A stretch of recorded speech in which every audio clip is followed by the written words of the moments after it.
ආයිබෝවන් දුවේ පුතේ මම අද තනිපද 100ක් ඔයාලට කියලා දෙන්නයි යන්නේ. අපි ඉස්සරළම බලමු තනිපද කියන්නේ මොනවද කියලා. තනිපද කියන්නේ වචන කිහිපයක් වෙනුවට යෙදිය හැකි තනි වචන තනිපද කියලා අපි කියනවා. එහෙනම් දුවේ පුතේ අපි තනිපද කියන්නේ මොනවද කියලා දැන් දන්නවා. එහෙනම් අපි ඊළඟට ඒ වචන සමූහයට අදාළ තනිපදේ මොකක්ද කියලා විමසා බලමු. මාස 12ක් ඉක්ම යාම සංවත්සරය. Taman ගැන පමණක් සිතන්නා ආත්මාර්ථකාමියා. දිවි ඇතිතාක් යාව ජීව. වැඩිම ප්‍රමාණය උපරිම. කලෙහි ගුණ සලකන කෘතවේදී. කළ ගුණ නොසලකන අකෘතඥ. එම කාලයට අයත් තත්කාලීන. සුළු කාලයකට අයත් තාවකාලික. බොහෝ දුර සිතාමතා කටයුතු කරන දූරදර්ශී. ඉබේ ක්‍රියා කරන ස්වයංක්‍රීය. දෙකින් බෙදිය හැකි සංඛ්‍යා ඉරටේ. දෙකින් බෙදිය නොහැකි සංඛ්‍යා ඔත්තේ සංඛ්‍යා. අඳුර වැටි රෑ බෝවන වෙලාව ගොම්වන. නෙත් පිනවන නෙත් කළු. සිත් පිනවන සිත් කළු. කන් පිනවන කන් කළු. ජනතාව අඩු ජන ශූන්‍ය. මෙරටට ගෙන එන ආනයන. මෙරටින් විදේශවලට යවන අපනයන. ඇඳුම් මසන්නා සන්නාලියා. කොණ්ඩය කපන්නා කරනවෑමියා. කෑම උයන්නා අරක්කැමියා. ජලය නොමැති නිරුදක. ලංකාවට අයත් ලාංකික. කුඩාම ප්‍රමාණය අවම. සපත්තු මසන්නා සපතේරුවා. ගමෙහි වාසය කරන ගැමියා. රජුට තුති කී ගයන්නා වන්දි භට්ටයා. පරපුරෙන් පරපුරට පැවත එන පාරම්පරික. රත්තරන් වලින් කරන ලද රන්මුවා. නලයට වැටෙන කෙස් රොද කියඹුව. උස් බිමක ඇති තැනිතලා බිම සානුව. තාපසයන් වාසය කරන ස්ථානය අසපුව. තමන්ගේම ආරක්ෂාව ආත්මාරක්ෂාව. නගරයෙන් මදක් දුරින් වූ ගම පසල් දනව්ව. යකඩෙන් කරන ලද අයෝමය. දැවයෙන් කරන ලද දැවමුවා. රිදියෙන් කරන ලද රිදීමුවා එහෙමත් නැත්නම් රිදීමය. ගලින් කරන ලද ශෛලමය.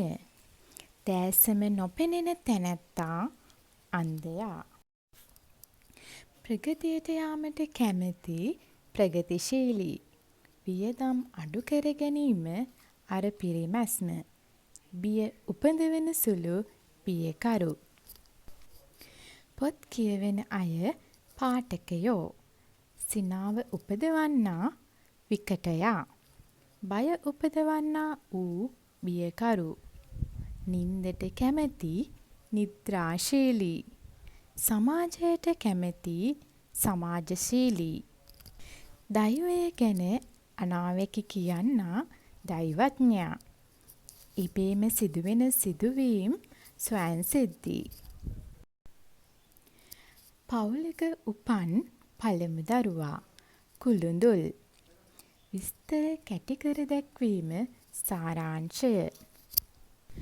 අහසත් මුහුදත් එකතු වන ක්ෂිතිජය. මිල කළ නොහැකි අමිල. ශරීරයේ ගල්වන සුවඳ දෑ විලවුන්. බොහෝ ඇසූ පිරූ තැන් ඇති බහුශ්‍රත. බිත්තරයෙන් උපන් අණ්ඩජ. දියෙහි උපන් ජලජ. මඩෙහි උපන් පංකජ. පාර වැරදුණු මන්මුලා වූ. සුරාවට බොහෝ ආස කරන සුරා සොඬ. බැතවල ඇති බොල් කාටුව. ගවයන් බලාගන්නා තැනැත්තා ගොපල්ලා. හිසසුන් මළකඳ කවන්දය. විසඳීමට අමාරු ගැටලුව ප්‍රහේලිකාව.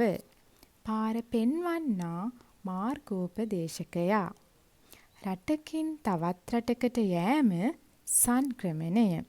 ජනතාව බහුල වශයෙන් සිටින ජනාකීර්ණ.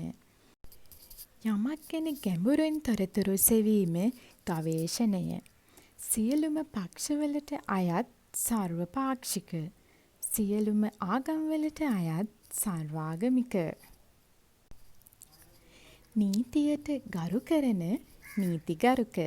ගස්වලින් පිරුණ ප්‍රදේශය වනගුම්බය. කැඳී බිඳී ගොස් ඉතිරි වූ කොටස් නටඹුන්. සිතෙහි ඇතිවන බලවත් ආශාව මනදොල. වියලී ගිය ගොයම් ගස් පිදුරු. දිරා ගිය කිලිටි ඇඳුම් වැරහිලි.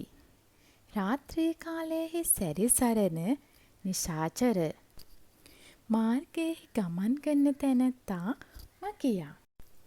මෝටර් රථයක් පදවන්නා රියදුරා. සියලු සේනාවන්ගේ ප්‍රධානියා සේනාධිනායක.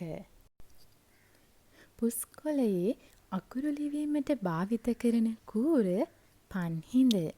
සුව කළ නොහැකි අසාධ්‍ය. ගෙයක් සෑදීමට සකස් කළ බිම් කොටස ගෙපළ. කාන්තාරයේ ජලය මෙන් දුරට පෙනෙන්නේ මිරිඟුව. ශාක අනුභව කොට ජීවත් වෙන ශාක භක්ෂක. ශාක හා මාංශ යන දෙවර්ගයම අනුභව කරන සර්ව භක්ෂක. ව්‍යාපාරයට යොදන මුල් මුදල ප්‍රාග්ධනය. බුද්ධත්වයට පෙරුම් පුරන තැනැත්තා බෝධිසත්ව. රජයට ගෙවිය යුතු බදු අයබදු. තමා උපන් රට මව්බිම. නිරතුරු කතා කරන දොඩමළු. පාද බොහෝ ගණනක් ඇති බහුපා. පොළවේ khනිජ වර්ග ඇති ස්ථානය නිදිය. සහ මුලින්ම උපුටා දැමීම මූලෝත්පාදනය. අප අවට ප්‍රදේශය පරිසරය.